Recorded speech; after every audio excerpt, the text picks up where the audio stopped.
Hiya. How you doing tonight? All right, as you know, I'm not the kind of a person that reads books. I've said this before many times. I'm not fond of reading, but I have in the past made exceptions, and one of these exceptions was this part of the book that I'm sure you know, called Naked Lunch. And I have received permission to read the part about the talking asshole. So, before I do, I discussed with Mr. Borroughs before we came out here some of the details that led to the construction of this section of the book. I asked him where he got the idea for this part, and he said that it was derived from the ventriloquist scene in The Dead of Night, if you know that film. And I had a little bit of trouble following that for a moment there until he made it all very clear to me by saying that it was like when you have a ventriloquist dummy and suddenly the dummy starts talking for you. And so with that introduction, I start on page 132, and it goes like this. Did I ever tell you about the man who taught his asshole to talk? His whole abdomen would move up and down, you dig, farting out the words. It was unlike anything I ever heard. This ass talk had a sort of gut frequency. It hit you right down there like you gotta go.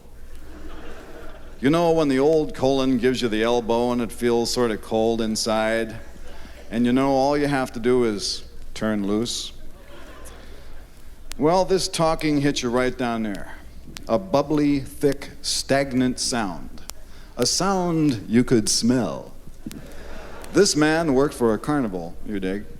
And to start with, it was like a novelty ventriloquist act. Real funny, too, at first. He had a number he called the Better O. That was a scream, I tell you.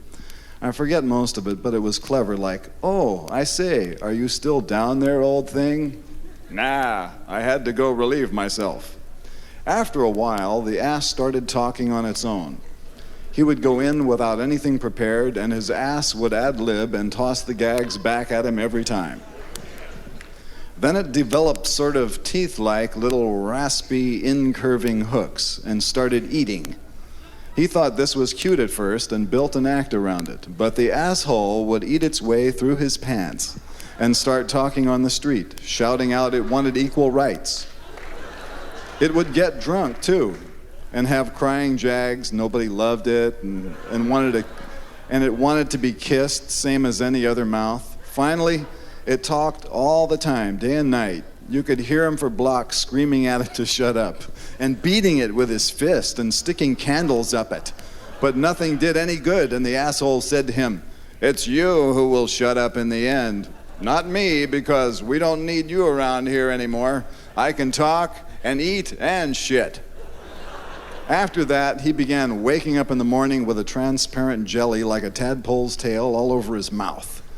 This jelly was what the scientists call UNDT, undifferentiated tissue, which can grow into any kind of flesh on the human body. He would tear it off his mouth, and the pieces would stick to his hands like burning gasoline jelly and grow anywhere on him. Grow anywhere on him a glob of it fell.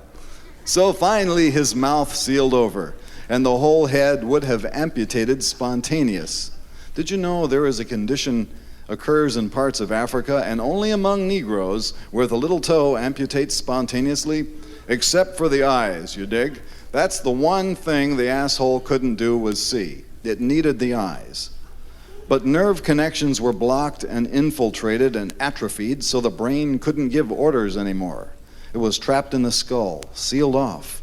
For a while, you could see the silent, helpless suffering of the brain behind the eyes.